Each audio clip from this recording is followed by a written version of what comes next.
El humilde servidor panameño que tienen aquí es ingeniero ambiental de profesión, egresado de la Universidad de Santiago de Chile con mucho orgullo, una de las universidades públicas innovadoras en este momento en todo lo que está haciendo en el tema de cambio climático, y formo parte de ese gremio de alumnos egresados donde estamos en contacto permanente para ver cómo afrontar este que es el gran desafío del siglo XXI. Desafío porque me considero una persona moderada. Los optimistas ven todo como una oportunidad y los pesimistas ven todo como problemas. Entonces yo estoy en el medio. Bien, ¿por qué honor? Porque antes, a principios de siglo, cuando trabajaba en la antigua NAM, ver esto así era un sueño. Y menos en una época como esta donde lo primordial es el fútbol. La premisa que traemos aquí como Ministerio de Ambiente y en lo que estamos creyendo, como dice el título del panel, es un análisis crítico de los estudios de impacto ambiental. Yo en los últimos 10 años he dejado de hacer análisis crítico porque la experiencia me ha dicho que el aporte no es lo suficiente para el nivel de problema que estamos lidiando.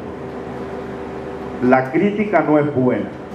La crítica, una mala palabra o una palabra mal dicha puede curar, puede herir o puede tener poder.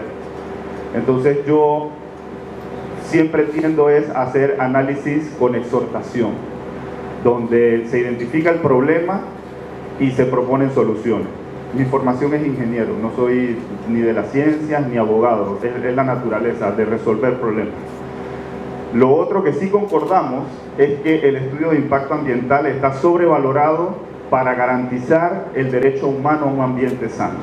Y como bien ha dicho el señor Dimas Arcia, existen otros instrumentos de gestión ambiental.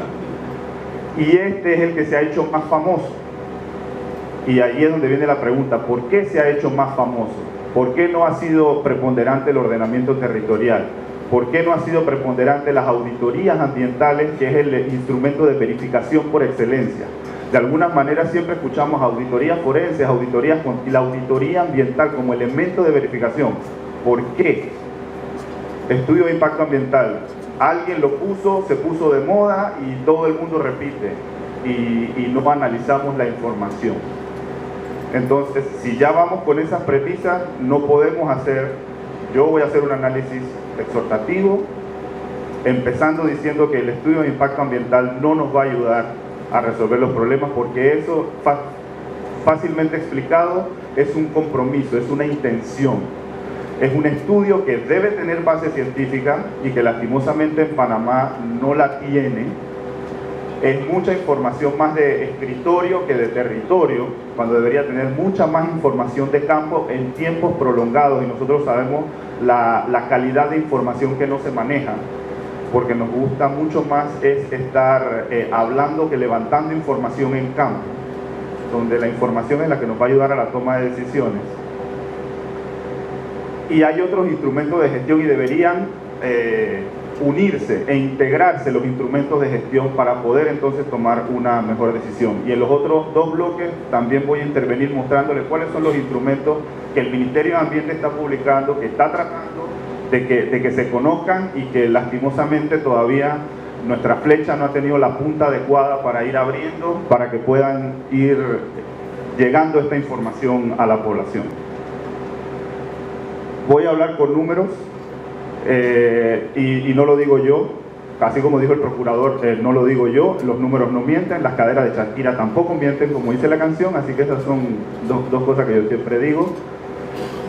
Davis Jones, especial Banco Interamericano de Desarrollo, con una visión más capitalista, e inclusive Juan Carlos Espinosa, chileno, asesor del gobierno de la presidenta Bachelet, asesor de organismos multilaterales económicos, sociales, ONG, academia, dicen que el instrumento de gestión ambiental es el más famoso, el estudio de impacto ambiental, y que no soluciona los problemas. Ni siquiera lo digo yo, y yo comparto. Y hemos tenido la bendición de trabajar con ambos en Panamá para el proceso de modernización o actualización de nuestro sistema de evaluación de impacto ambiental, donde vamos a ser el primer país de la región que va a integrar de manera muy armónica los estudios con la fiscalización. Ahí están los números. Los estudios de impacto ambiental, Panamá tiene 19.661 proyectos en el sistema, donde se han aprobado 14.000, se han rechazado y no admitido 1.526, han desistido del proceso 3.600 y hay 286 en trámite en este momento en el Ministerio. Podemos declarar de que antes que esto era un problema y que muchas veces era lo que más ocasionaba estudios de impacto ambiental, porque al haber demora en la aprobación, no admisión, rechazo, lo que hacía era que promovía a que los promotores de proyectos se fueran al campo y ocasionaran impactos ambientales, se ha disminuido significativamente. Entonces siempre se hablaba de estudios aprobados y rechazados, cuando el sistema de evaluación de impacto ambiental, la siguiente, el indicador más importante, la siguiente diapositiva, el indicador más importante es la no admisión, porque lo que nosotros necesitamos en el país son buenos proyectos. No que entre cualquier proyecto al sistema y que lo aprobemos o lo rechacemos y que tengamos un gran número de rechazos. Vuelvo y digo, yo fui instruido con información en otro país donde los profesores universitarios se mataban porque uno aprendiera. Y en nuestro país creemos que un buen sistema funciona es cuando fracasamos a la mayor cantidad de alumnos, para hacer la analogía. Entonces lo que necesitamos son buenas personas, buenos proyectos. Entonces el gran indicador aquí es los no admitidos. ¿Por qué? Porque hay impuestos que nosotros pagamos a funcionarios donde se van perdiendo tiempo por tener que evaluar mal los proyectos. Entonces el gran indicador nuestro son los no admitidos. Y en ese esfuerzo podemos ver en la tabla que hemos sido mucho más enérgicos en la no admisión de proyectos, más que en aprobados y rechazados, por el volumen que hay. Y es un reflejo de la economía que estamos viviendo en este momento, porque hay mucho más movimiento económico y mucha mayor cantidad de proyectos. Estas son, la no admisión es del año 2009, porque la no admisión entra en lo que es los estudios de impacto ambiental, pero lo que es los ingresos es desde el año 97 y los aprobados y rechazados es desde el año 97, porque como bien dijo el señor Dimas Arcia, a pesar de que la ley es del año 98, ya habían voluntariamente estudios de impacto ambiental en el año 97. Pero eso es lo que nosotros estamos haciendo y es lo que queremos que quede plasmado, porque eso sería un buen sistema, de que los malos proyectos no logren ingresar. Y allí somos muy hincapié en la no admisión, pero para no admitir un proyecto tenemos que tener información, y eso se los voy a enseñar más adelante, cómo estamos levantando la información e integrando la información. Entonces, no es tanto un tema de contenidos de los estudios de impacto ambiental, porque básicamente eso es estándar, y la participación ciudadana también debe estar muy informada. Entonces, no sé si eso me lo van a permitir en el otro bloque para explicar cómo queremos hacer la consulta pública a través de un proceso de prefacia que sea extremadamente transparente. Si lo dejo para el otro bloque. Sí, por favor, viceministro. Okay. Gracias, viceministro, por su intervención. Y ahora vamos a pedirle al licenciado Díaz que nos comente sobre el mismo aspecto, pero creo que es importante rescatar de parte de la intervención del viceministro Sánchez, en el sentido de que mencionó que los estudios de impacto ambiental de Panamá por lo regular tienen información científica insuficiente y que muchas veces dificulta la toma de decisiones para una adecuada gestión. Porque no solamente el ordenamiento territorial que se realiza a través de los urbanistas, sino también tiene un alto componente ambiental en este ordenamiento territorial que debemos hacer. En cuanto a lo que hemos visto en lo que es los estudios de impacto ambiental que se han evaluado en la Alcaldía de Panamá como parte de unidad ambiental multisectorial, es que hace falta el fortalecimiento de la fiscalización de las unidades ambientales de todas las instituciones. Vemos a veces que el Ministerio de Ambiente a veces se queda solo en la evaluación de los estudios de impacto ambiental y a veces no cuenta con la opinión de instituciones claves como el Ministerio de Salud, que no cuenta a veces con la opinión de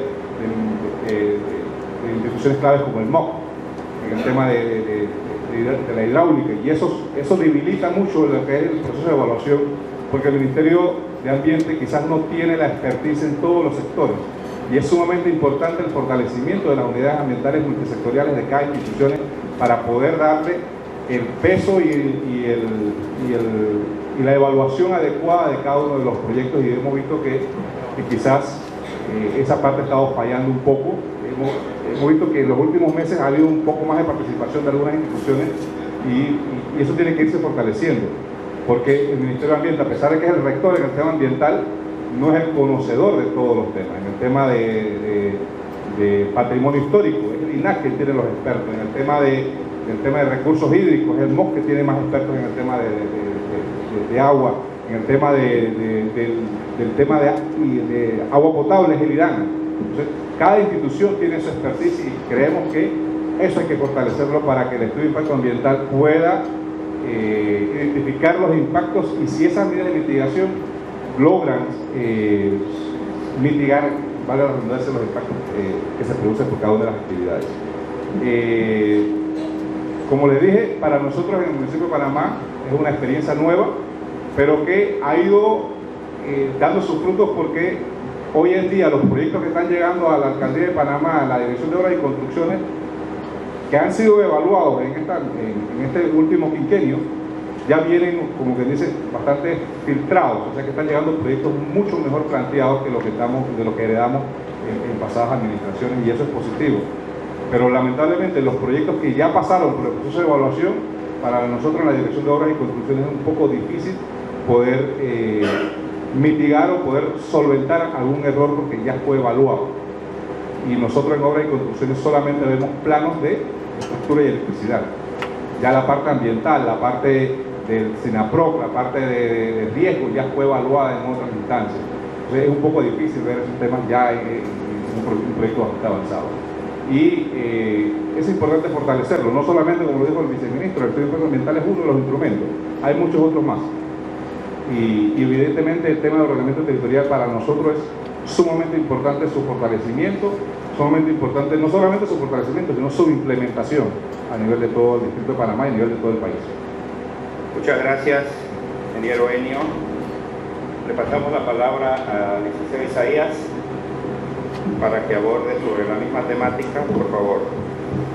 Sí, buenas tardes, buenos días, muchas gracias a todos. Soy parte de una organización ambiental. El tema no es muy relevante, y cuando se hace la primera pregunta tiene tres partes. La primera es qué implica el estudio de impacto ambiental como instrumento de gestión ambiental. Ahora que estamos en tiempo de fútbol, si hacemos la metáfora, imaginémonos que solamente trabaja el portero los 90 minutos. Si ese portero se pasa trabajando los 90 minutos, significa que la defensa, significa que la delantera del equipo no funcionó. Asimismo estamos con la gestión ambiental, en el sentido de que si solamente son los estudios de impacto ambiental sobre lo que está recayendo el peso de la gestión ambiental, es que hay un gran vacío en todo el sistema de gestión ambiental. Y eso es una razón. ¿Qué rol juega para la sociedad? Y ahí es donde entra el asunto. Para la sociedad civil, el único instrumento de gestión en donde la población tiene el acceso de opinar, leer, documentarse y conocer algo acerca de un proyecto son los estudios de impacto ambiental. Y el licenciado Ramos se introdujo un poco en el bloque siguiente, que es sobre la consulta y la participación ciudadana.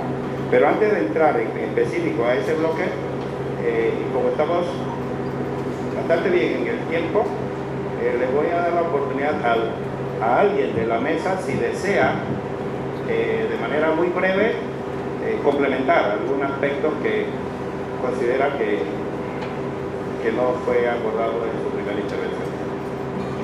A ver, licenciado Díaz.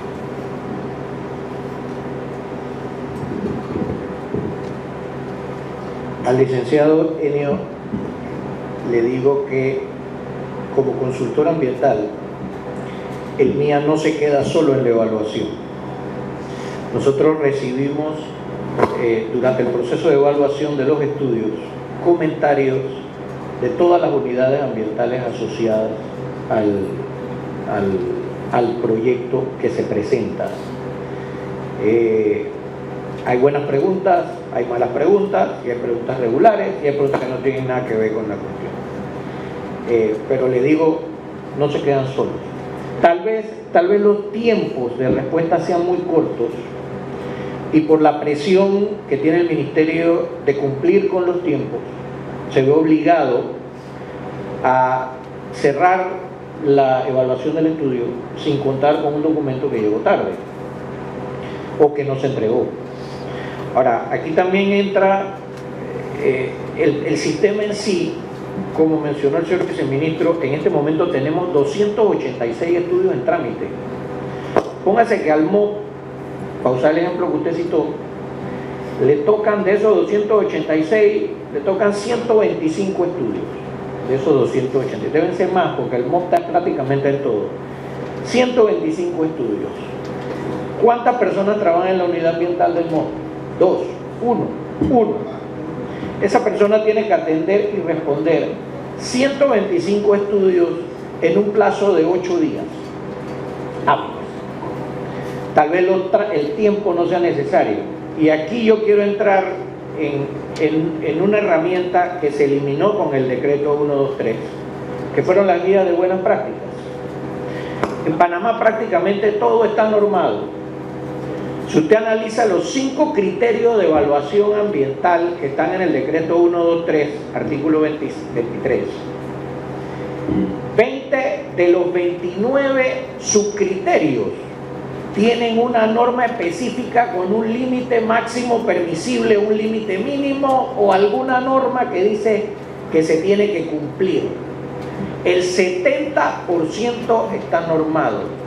Y aquí es donde voy. Si nosotros eliminamos los categoría 1 y parte de los categoría 2 del proceso, los señores del MOP van a tener más tiempo, el señor del MOP va a tener más tiempo que dedicarle, porque vamos a poder extender el plazo para un estudio de impacto ambiental. Pero, por ejemplo, una planta de tratamiento de aguas residuales tiene que cumplir con una norma. ¿Para qué le vamos a hacer un estudio de impacto ambiental? Si tiene que cumplir con una norma. O sea, ¿qué va a generar ella? Un efluente. Y ese efluente ya está normado: 35-2000, 24-2000, 39-2000. Entonces, ¿para qué perdemos el tiempo en hacerle un estudio de impacto ambiental a eso? Vámonos mejor, invertamos el tiempo y los recursos en fiscalización, que es donde, como mencionamos anteriormente, estamos cojos. ¿Alguien conoce las guías de buenas prácticas del Centro de Producción Más Limpia de CONEP, que fueron producidas con fondos del Banco Interamericano de Desarrollo en el 2008? Son para la construcción. Si aplicamos este manual que fue publicado en 2008 y que yo no he visto si eso ha sido aprobado en alguna norma, este manual tiene exigencias que cumplen con los estándares del IFC y del BID, que están muy por encima de los estándares nacionales. Tiene exigencias muy superiores. Entonces, si todas las empresas constructoras cumplieran con ese manual, simplemente hay un montón de estudios de impacto ambiental que sacamos del sistema y nos vamos directo a la fiscalización de ese documento. Claro, hay que hacer un documento previo que diga cuáles de todas las normas de ese manual aplican. No es que chifiamos la evaluación del proyecto en el proceso de impacto ambiental, no lo estamos chifiando. Un consultor ambiental tiene que decir de todo ese libro, esto aplica, basado en la descripción del proyecto y una línea base más rápida. No tiene que ser una línea base tan detallada. Pero aquí reducimos entonces la cantidad de documentos, 19.600 en total, citó el viceministro, 14.250 aprobados. Lo otro que propongo es que convirtamos a los auditores ambientales en los ojos del ministerio. Si contamos con un registro, deberíamos nosotros ahora mismo estamos presentando informes cada 3 meses, cada 6 meses, dependiendo de lo que exige la resolución, para un gran número de clientes. Nosotros podemos ser los ojos del ministerio, y el que mienta, oculte información o tergiverse información, línchenlo. La ley de delito ecológico dice que el consultor o auditor ambiental que haga una de estas tres cosas está sujeto a cárcel de 3 a 5 años. Y quítenle el registro. Y aquí nos quedamos los serios. Como en todos los campos, hay gente buena, hay gente regular y hay gente mala. Y cuando digo mala no me estoy refiriendo a mediocre, estoy refiriendo a mala. Gracias. Gracias por... Estamos entrando al segundo tema. El segundo bloque de preguntas se refiere justamente al periodo de consulta y de participación ciudadana en el proceso de la elaboración y de la aprobación. O sea, creo que se va llegando a esa parte. Creo que a todos se fue entendido el alcance del estudio. Ahora, estaríamos dentro de la temática presumiendo que el estudio se está elaborando por parte de las empresas consultoras y de alguna manera desde la identificación de la idea la ciudadanía desea informarse. Los expertos elaboran el estudio, identifican los impactos y proponen las medidas de mitigación para dichos impactos.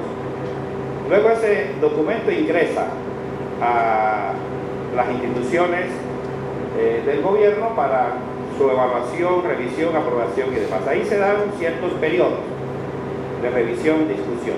Y se abre la posibilidad de que la ciudadanía participe, opine, proponga, recomiende. De eso se trata este bloque. De mirar, examinar, proponer si los parámetros actuales y las condiciones actuales realmente permiten que ese proceso de la consulta ciudadana y de la inclusión de criterios y opiniones a ese estudio que ha sido debidamente elaborado por las empresas consultoras y están en proceso de revisión, requerirán de algún ajuste para que la ciudadanía que percibe que no es muy partícipe de ese proceso se pueda sentir un poco más tranquila y que es tomada en cuenta. En concreto, aquí tenemos unas preguntas como ideas. ¿Cómo asegurar que con los criterios y los parámetros actuales la participación ciudadana se sienta involucrada en el proceso de la elaboración y de la revisión y aprobación del estudio de impacto ambiental? Y será posible que las personas se informen antes de iniciar la obra de que el estudio ha sido elaborado y aprobado. No sé si seguimos creo que seguimos con el mismo orden de las presentaciones, así que señor viceministro, por favor le cedo la palabra para que nos comente. Sí, disculpen, me voy a poner un poquito de pie, ponerme acá para poder explicar mejor lo que voy a mostrar. Le voy a dejar al resto de los panelistas que le cuenten a ustedes, y es hasta mejor, a que lo cuente yo, el calvario de los dos conceptos, porque es un calvario realmente, lo que es la consulta pública y la participación ciudadana. Y antes de iniciar, como antecedente, ¿qué les puedo decir? Cuando se crea el Ministerio de Ambiente el 25 de marzo del año 2015, en la Ley 8 se incluyen 2 artículos donde estaban dejando a los pueblos originarios por fuera, que eso se había sacado. Esta administración los volvió a incluir, porque estamos convencidos y comprometidos de que la opinión de todos los panameños y residentes en este país debe ser muy importante para la toma de decisiones. Me toca trabajar muy de la mano con el viceministro de Asuntos Indígenas en todas las mesas de diálogo y conflictos relacionados supuestamente con el ambiente, que cuando llegamos a esos conflictos nos damos cuenta que no son temas ambientales los de fondo, son muchos más temas sociales y de la manera como se hacen las cosas. Entonces, teniendo esa situación, los números que les voy a mostrar: en el Ministerio de Ambiente hay 1.800 empleados, 1.800. Los que se dedican a la evaluación de impacto ambiental y a la fiscalización de proyectos son alrededor como de 470. Ya ustedes vieron el volumen de proyectos y hay una tasa anual entre 900 y 1.000 proyectos que ingresan. Y nosotros por eso es que estamos con el tema de la no admisión, porque no todo el que trate de ingresar realmente. Y lo otro es la confusión de que se cree, como bien dijo aquí el amigo consultor, que el sistema de evaluación de impacto es el estudio de impacto ambiental, y son dos conceptos totalmente diferentes. Por eso es que también el Ministerio de Ambiente, para ser más eficiente y transparente en este proceso, que un proyecto no tenga estudio no significa que no ha sido evaluado. Pero la sigla es el tema. Por eso que a mí me gusta utilizar ESIA y EIA, porque al decir EIA uno no sabe si es la evaluación del impacto ambiental o el estudio de impacto ambiental, que es el instrumento, porque yo puedo evaluar de diferentes formas. Entonces, ¿cuál es la solución que nosotros hemos planteado? Uno, tenemos una masa, hay reglas. Para darle otro contexto, por ejemplo, la EPA de los Estados Unidos tiene 18.000 funcionarios. Obviamente es un país mucho más grande. Nosotros, haciendo los números, tenemos el 40% del territorio protegido. Panamá es uno de los países que está 2 y 3 veces mayor que el promedio mundial de áreas protegidas. Y necesitaríamos 18.000 guardaparques, por eso que hago la analogía con la EPA de Estados Unidos, si es que lo hacemos de esa forma. Y el presupuesto ni les digo cuánto saldría al año. Sería el doble del presupuesto del Ministerio de Ambiente. Y ahí es donde a mí me gustaría ver realmente esa conciencia ambiental nacional, si harían la lucha conmigo en las calles para que al Ministerio de Ambiente se le triplique el presupuesto y que tenga 18.000 guardaparques bien uniformados con todo su equipamiento. Ya los números lo hicimos. Pero después voy a hablar de ese tema. Ahora vamos a hablar del tema de la participación ciudadana y la consulta. Hay 2 países en el continente que no tienen su sistema de evaluación de impacto ambiental en línea: Haití y Panamá. ¿Por qué? No me pregunten, pregúntenle a todos los que estuvieron antes, cuando este fue un movimiento que arrancó a principios de siglo. Los países que van más avanzados es Chile, y lo conozco bien porque trabajé allá y fui usuario. Así que desde que volví al país en el 2009, tomé la bandera de que para que el proceso de participación ciudadana y consulta ciudadana fuera efectivo, teníamos que poner todo en línea. Y por esa cosa de Dios, entonces quedé del lado de acá, así que lo estoy empujando con toda fuerza. El link, por favor. Bien, este es un ejemplo de lo que queremos nosotros. El proyecto nuestro se llama Prefacia. Y vamos a hacer saltos cuánticos como todos los panameños lo sabemos hacer. De nada, porque no tenemos nada, queremos hacerlo todo. Y hemos aprendido mucho de la experiencia de todos los otros países. La ventaja que hemos tenido nosotros es que la gran mayoría de los países del continente lo que han hecho es que han digitalizado la burocracia. Nosotros no, nosotros hemos hecho la reingeniería de procesos para entonces tener un sistema que no sea burocrático. Y para que sepan, a pesar de que esto no nos lo reconocen, y en verdad no nos interesa que nos lo reconozcan tampoco, estando nosotros en una edad de piedra, somos los más eficientes en la región haciendo la evaluación en papel de los estudios de impacto ambiental. Y eso nos lo reconocen afuera. Lo mismo que le pasó a Gavilán Gómez, que todo el mundo decía que jugaba mal, pero tuvo que venir en el Mundial y decir que fue el mejor y que fue efectivo en los 46 pases que dio, que no se equivocó. Esa es la misma realidad que muchas veces nos pasa a nosotros como ministerio. Pero así es Panamá. Bien. Están los antecedentes de los proyectos, todo eso va a estar en línea, abierto para que todo el mundo lo vea. El promotor va a tener y va a ser mucho más eficiente porque ya no vamos a recibir esas toneladas de papeles. De allí entonces el proceso de evaluación, que todo el mundo lo va a saber. ¿Por qué para el Ministerio de Ambiente es muy crítica la evaluación ambiental? ¿Está cargando?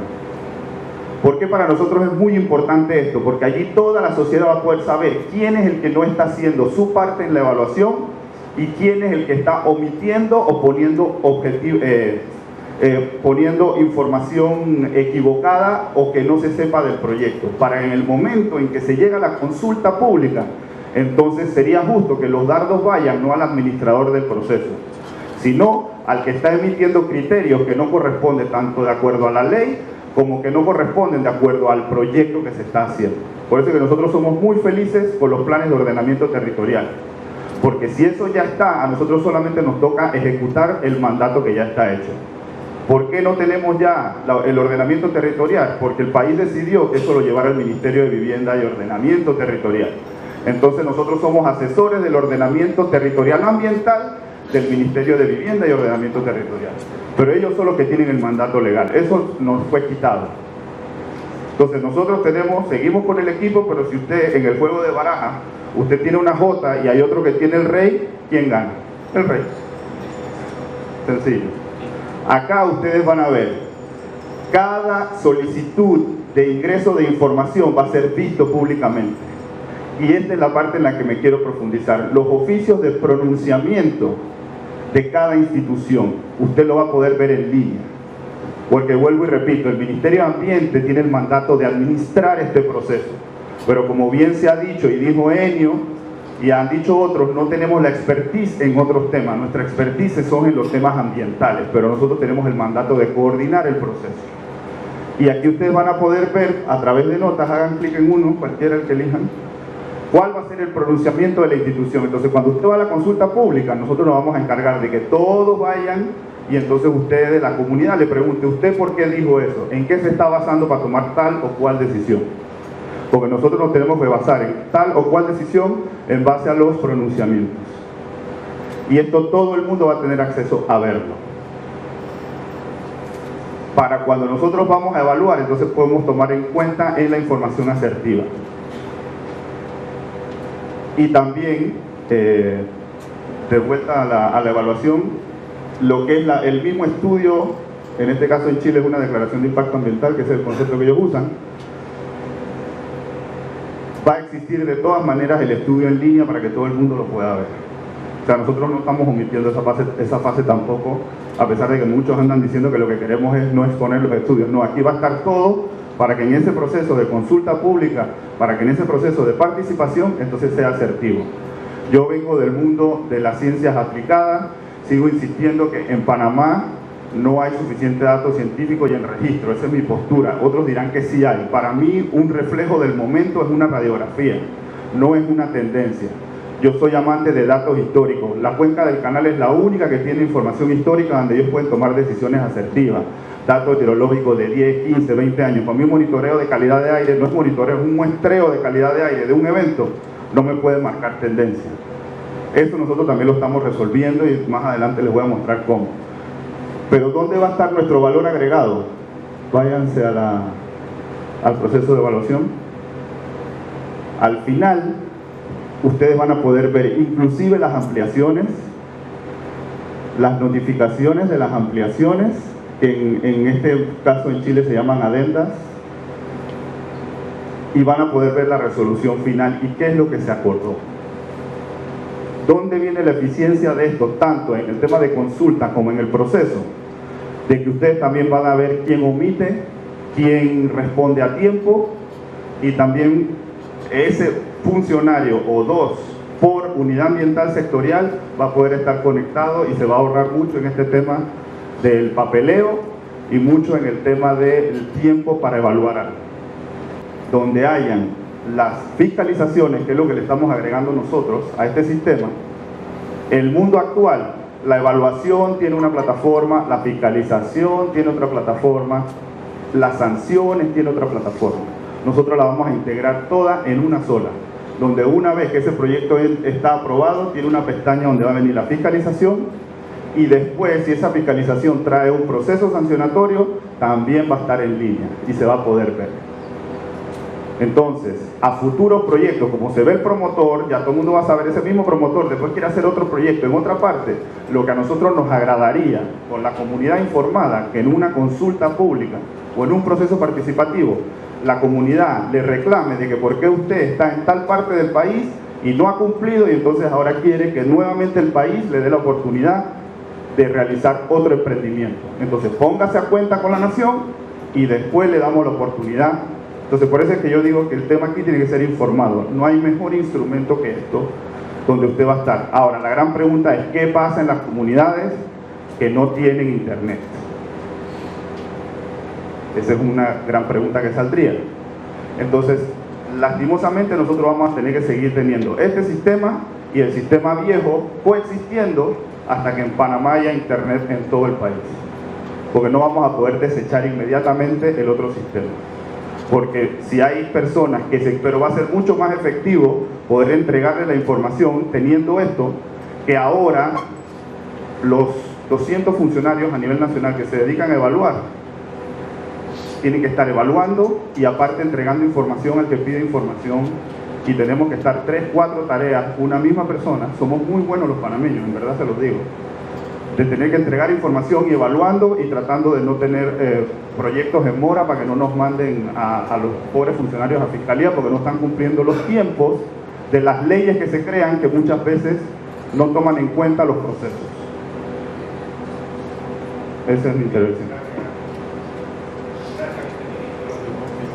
Vamos a pasarle la palabra al licenciado Ramos.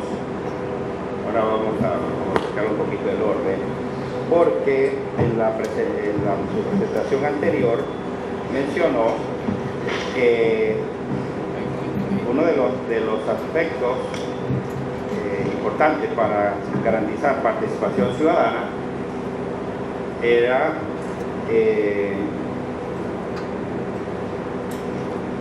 los aspectos técnicos científicos y el lenguaje común que se utiliza una vez que se plasman estos elementos en los estudios o en los programas de adecuación ambiental. Y me parece que se va a complementar con lo que ha presentado el viceministro sobre la transparencia y el proceso ahora digital y en tiempo real utilizando la tecnología. Pero podría comentarnos sobre qué pasaría si las personas, si un grupo de personas no comprende adecuadamente o no tiene acceso de manera oportuna sobre la información con todo el esfuerzo que está haciendo el Ministerio para llegar a más personas, pero ahí como que falta algo. ¿Qué nos propondría en ese sentido para mejorar la consulta y participación ciudadana? Bueno, sería interesante saber cuándo el Ministerio tendría ese sistema en línea y también cuáles van a ser los mecanismos para evaluar que ese mecanismo está funcionando y cómo lo va a medir también. Y es muy importante este sistema, ojalá se hubiese implementado con más tiempo. Me dejó el viceministro, él sabe lo que actualmente está. Anteriores gestiones administrativas tuvieron diferente manejo y en muchas secciones se intentó hacer la información en línea y que por diferentes intereses políticos y económicos esa información no llegó. Hay algo importante en relación a esa información que se presenta en los estudios y demás.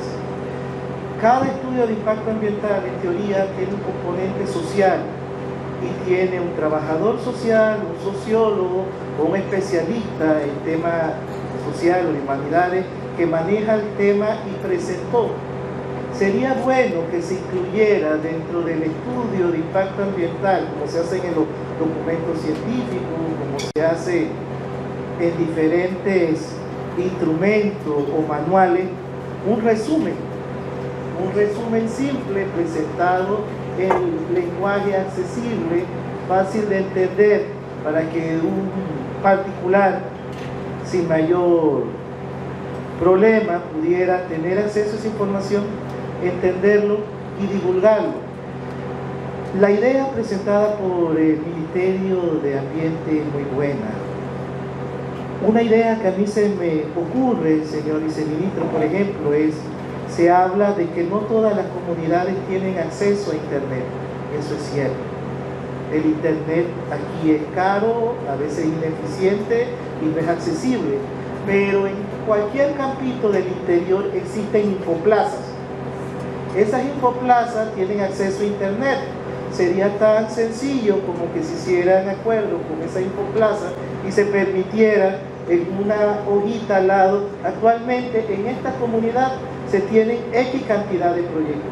En caso de quererlo consultar, aquí está la información. Y es una forma fácil de accesar, de que la gente llegue, y que no le cueste tanto. Porque muchas veces se habla de que la información es gratuita. Sin embargo, para alguien que viva en Donoso o en Isla Caña, movilizarse a la ciudad de Panamá para buscar 3 copias que hablen de su proyecto no es fácil. O buscar en internet parte del expediente. Entonces, mi sugerencia sería, aquí hay un montón de gente queriendo hacer cosas y queriendo hacerlas bien. Ese no es el problema. El asunto es fiscalizar esas cosas. Y como dijo él, el consultor, es parte de integrar esa actividad de los estudios de impacto ambiental. La primera vez que yo recuerdo que me hablaron de estudios de impacto ambiental, me dijeron básicamente que un estudio de impacto ambiental era una carta de amor. Suena hermosa, es una propuesta, y la intención es que quien reciba esa información acepte la información como valedera y buena.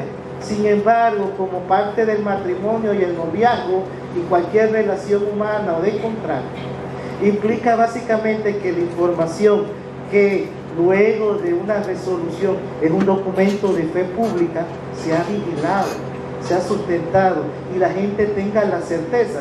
Es simple, como indicó él. Ok, la compañía X quiere hacer un edificio en la comunidad de Gorgona y se comprometió a estas 10 cosas.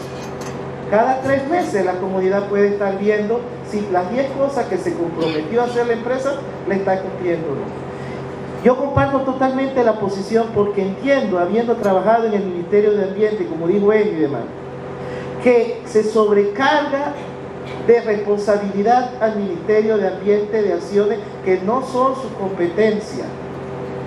Totalmente.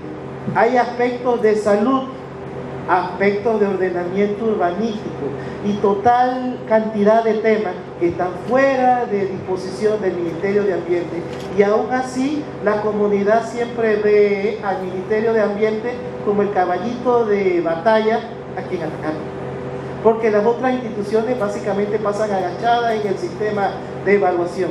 Sería importante que en ese sistema de evaluación, que es en línea, también se designe las unidades responsables de darle seguimiento. Por ejemplo, si es ordenamiento, que se diga, el MISI debió entregar, MINSA debió corregir, porque cuando se tiene la idea del Estado, el Estado no es solamente una institución.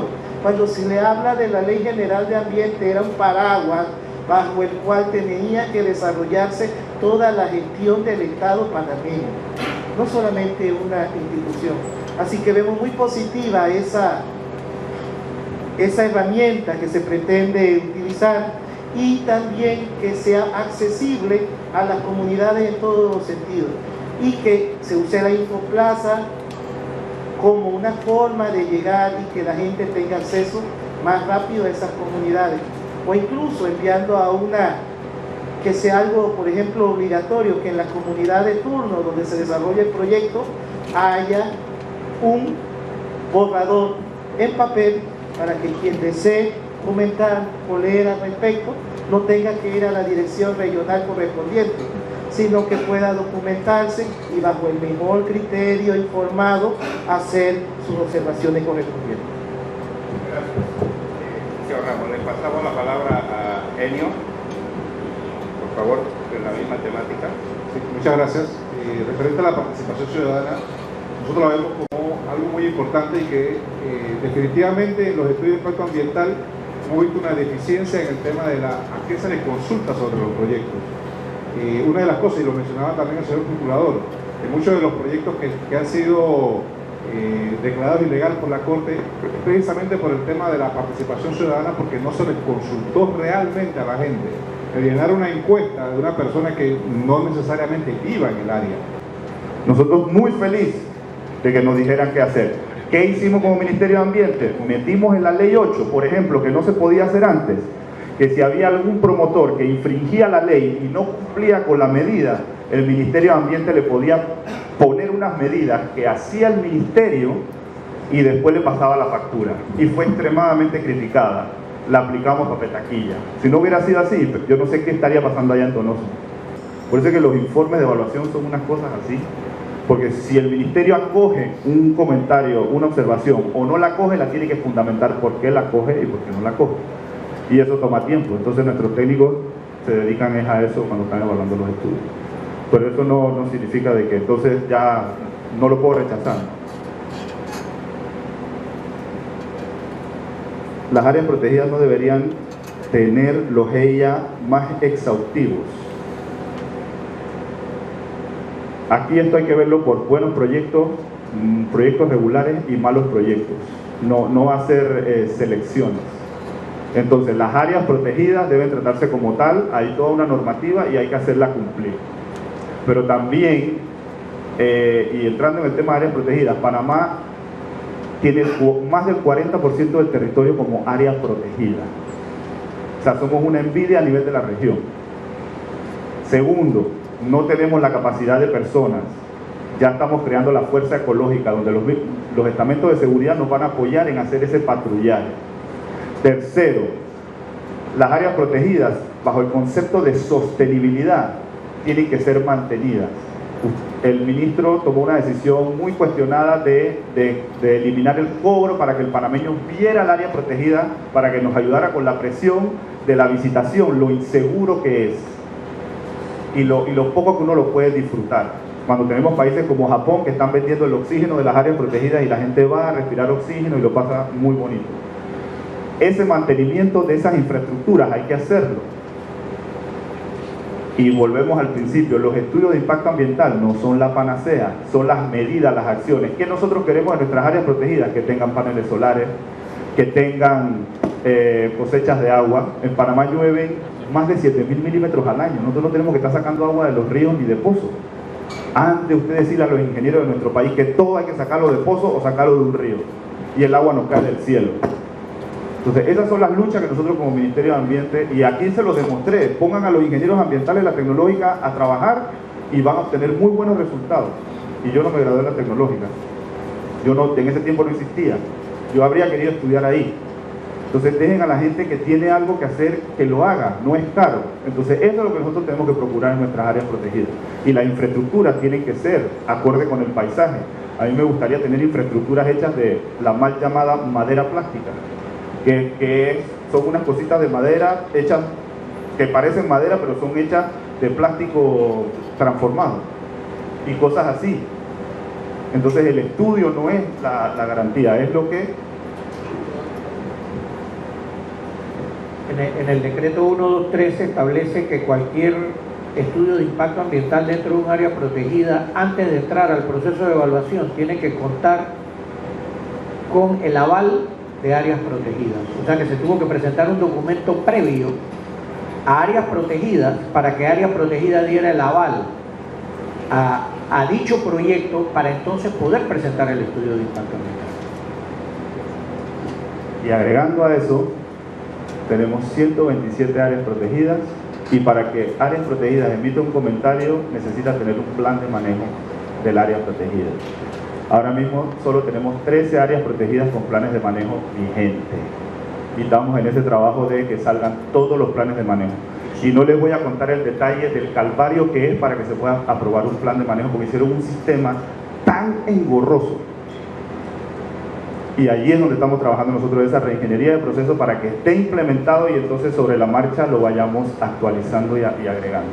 Porque no podemos seguir con no tener comités de cuenca, no tener planes de manejo de áreas protegidas.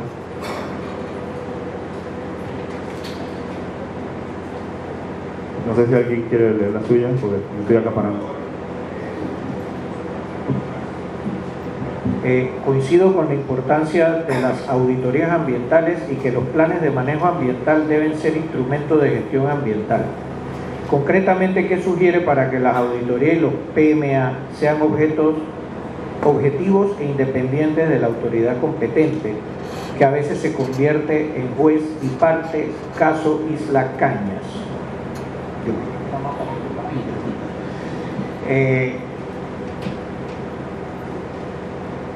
En todos los países quien evalúa los estudios de impacto ambiental es la autoridad ambiental. O sea, no existe otro modelo. Ellos son los responsables de aprobar, de evaluar, aprobar o rechazar los estudios de impacto ambiental. El caso de Isla Cañas creo que fue, no me viene otro caso a la mente, de un proyecto privado desarrollándose en un área protegida en la que se aplicaba como un proyecto de comanejo. Es lo que sé del caso, o lo que creo saber del caso. En este sentido, tenemos un vacío en la norma. Que el Ministerio haya sido juez y parte, a mí no me parece, desde el punto de vista técnico. Ellos son los encargados de normar los estudios y de, como dije, evaluarlos, aprobarlos o rechazarlos. La otra, si no existe el instrumento de ordenamiento territorial en el país en particular en el área metropolitana de la ciudad de Panamá, ¿cómo se hace la evaluación del EIA si no se cuenta con la política de uso del suelo, su zonificación y su código urbano? ¿Y cómo se han aprobado los 14.000 estudios de impacto ambiental desde 2006 hasta el presente en ausencia de este instrumento de gestión territorial? No es cierto que no hay instrumentos de gestión territorial, plan metropolitano, plan regional y plan general de uso de suelo y conservación del área del canal. Cuando yo dije que no hay instrumentos, no hay un ordenamiento territorial a nivel nacional, ingeniero, me refería a nivel nacional. Estos planes que usted cita aquí abarcarán el 15% del territorio, tal vez menos. Yo me refiero a proyectos fuera de estas áreas. De los municipios, ¿cuántos municipios cuentan con un plan de ordenamiento? 5, 10. ¿Y cuántos municipios hay en todo el país? Entonces es un porcentaje muy bajo. La ley de cuencas establecía en el 2002 que se debían crear comités y además de los comités se debía zonificar las cuencas, visto como cuencas. Eso no pasó y el ministro explicó que eso se le pasó al ministerio y ya lo hablamos y ahora está en manos de los municipios. ¿Cómo se aprobaron todos estos proyectos? Lo dije anteriormente. El promotor presenta una zonificación si el área no cuenta con zonificación. Esa es la manera como se ha hecho desde el 2000 hasta la fecha. Tenemos 18 años, está aplicando esa metodología y yo estoy de acuerdo con usted, no debería ser. Pero si vamos a esperar a que se haga una zonificación de todo el país para comenzar a hacer proyectos, entonces nos vamos a estancar. O sea, en este momento, y hay otra figura, que hay una segunda figura de la que no hablamos anteriormente, que es que al ministerio, al MIBIOT, se le puede presentar un cambio de zonificación para entonces poder, que fue lo que pasó en San Francisco, es un ejemplo, cambio de la zonificación de un lote, un lote, en vez de verlo todo estructurado dentro de un gran conjunto, por lo menos un corregimiento o una urbanización. Pero entonces todo esto se ha venido dando, así es como se ha estado manejando esto. Yo no le estoy diciendo que esté bien, yo concuerdo con usted que está mal, pero no podemos esperar que se haga la zonificación de todo el país para entonces empezar a desarrollarlo. O sea, el país sigue, lo que es que la autoridad se ha quedado atrás con la zonificación. ¿Por qué no se ha hecho la zonificación? Yo creo que es un tema político y yo preferiría no entrar en ese tema.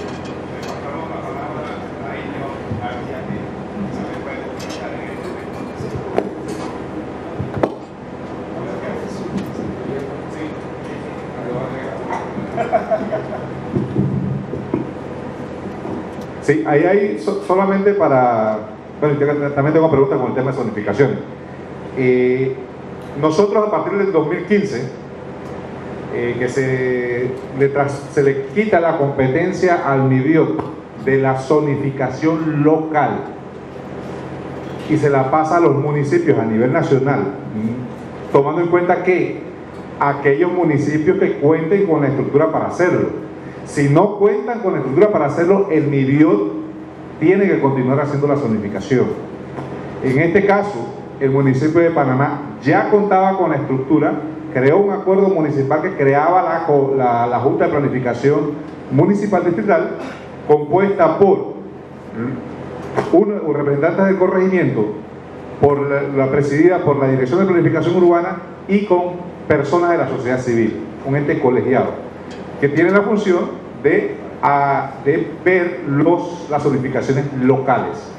Eso no quiere decir que el plan metropolitano no se esté aplicando. O sea, la zonificación que se discuta o que se está elaborando ahora tiene que estar llevar la misma línea del plan metropolitano y del plan nacional que hace el MIBIOT. Entonces, lo que le toca al municipio es los lotes, la lotificación o la zonificación de todos los lotes que no lo ve el plan metropolitano ni lo ve el plan nacional. Entonces ya voy a responder un poco a las preguntas que nos hacían en cuanto a la participación ciudadana de los planes de ordenamiento territorial a nivel del distrito. Hago la aclaración, no es algo directamente de la Dirección de Gestión Ambiental, pero el plan parcial de ordenamiento territorial de San Francisco nos costó un año poder nosotros tener el documento. Se contrató una empresa consultora, se hicieron múltiples reuniones en la comunidad de San Francisco, y una de las cosas que vimos es que gran parte de la experiencia de San Francisco es de que los planes de ordenamiento territorial quizás no van a dejar contento a la gran mayoría, porque no vamos a poder darle la expectativa de uso del suelo, de desarrollo que tiene el empresario, pero tampoco íbamos a poder dejarla a la comunidad con sus expectativas de la zonificación que querían. Entonces, lo que se está tratando de buscar es un punto medio de equilibrio entre todos los actores de la sociedad y poder entonces presentar una propuesta de uso del suelo para el área de San Francisco, que no queda allí con el documento.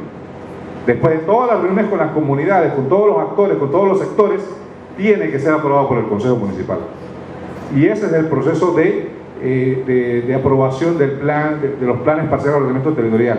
Y asimismo ya se inició el plan distrital. Ya hemos hecho consultas en las cumbres, Chilibre, el área este de la ciudad, y ese es el proceso. Es un proceso participativo que están llevando empresas fuera de la alcaldía, quienes tienen la responsabilidad de hacer todos los talleres en cada uno de los corregimientos, donde toda la comunidad tiene la oportunidad de participar y opinar, pero que evidentemente no vamos a poder dejar contento a todos. Entonces es un proceso sumamente complejo, que inclusive ya el alcalde sabe que es muy probable que no lo vamos a poder terminar en la administración de él, pero que por lo menos vamos a dejar instalado el procedimiento para la elaboración de los distintos planes parciales de ordenamiento territorial por corregimiento, que iniciamos un poco mal porque iniciamos primero con el de San Francisco antes de tener el distrital. Sí, lo aceptamos, pero por la urgencia que tenía el corregimiento de San Francisco, iniciamos por San Francisco antes de tener el distrital. Pero son experiencias nuevas, indudablemente, que nos va a ayudar a aprender y a la vez también enseñarle quizás a otros municipios que es muy importante que los municipios a nivel nacional asuman una de las responsabilidades básicas, que es ordenar su propio territorio. Y esa es parte de lo que nosotros estamos tratando de empoderar a la ciudad de Panamá, al distrito capital, de que necesitamos un municipio empoderado como el real gobierno local que es la alcaldía de Panamá, en este caso. Y evidentemente, como es parte de las preguntas que me habían hecho en el tema de las zonificaciones, ese es el proceso, es un proceso que la misma ley exige que sea participativo y evidentemente es bastante complejo y que tiene que pasar por la aprobación del Consejo Municipal. Nos hablaban también de los proyectos, del caos que existe en el tema de las construcciones en el distrito de Panamá, principalmente con los estudios de impacto ambiental categoría 1. Nosotros en el proceso de aprobación de proyectos, uno de los requisitos es el estudio de impacto ambiental. En el estudio de impacto ambiental se ve todas las afectaciones ambientales, los impactos positivos y negativos y las medidas de mitigación. En el proceso de aprobación de un proyecto en la Dirección de Obras y Construcciones existen otros pasos adicionales al estudio de impacto ambiental. Quizás para nosotros el estudio de impacto ambiental es uno de los principales, porque es el que nos va a ayudar a mitigar esos impactos negativos con las comunidades. Pero adicional a eso, cada proyecto de construcción dentro de la ciudad de Panamá necesita certificaciones Y quizás allí hay que hacer un llamado a las instituciones también que hay que ser un poco más, digamos, responsables, porque todos los proyectos que llegan ahora a construcción llevan con una certificación del IDAN, que muchas veces no tienen el agua suficiente, o a veces la certificación del IDAN certificamos que el agua va a tener el agua si se amplía la línea, pero no se dice cuándo se va a ampliar. Entonces, ya llegan con una certificación del IDAN, llegan con una certificación del tránsito, del MOC, incluso de las empresas eléctricas, que dice que va a tener los servicios públicos. Entonces, indudablemente, nosotros sabemos que muchas veces no tienen esa capacidad.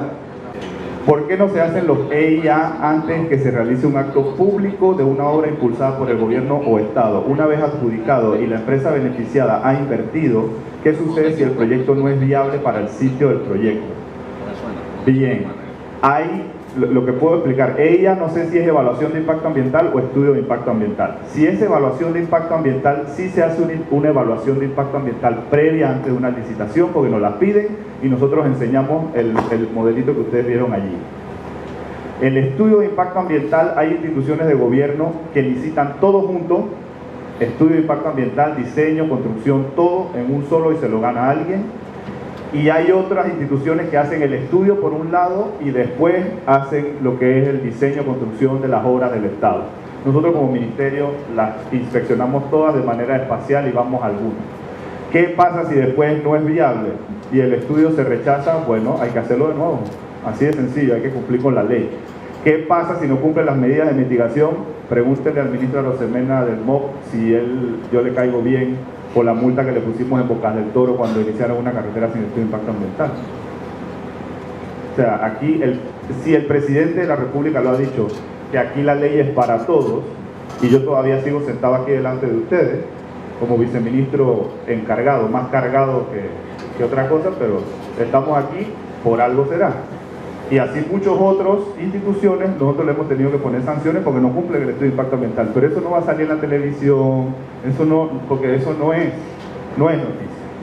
Pero sí tenemos las evidencias, vuelvo y les digo.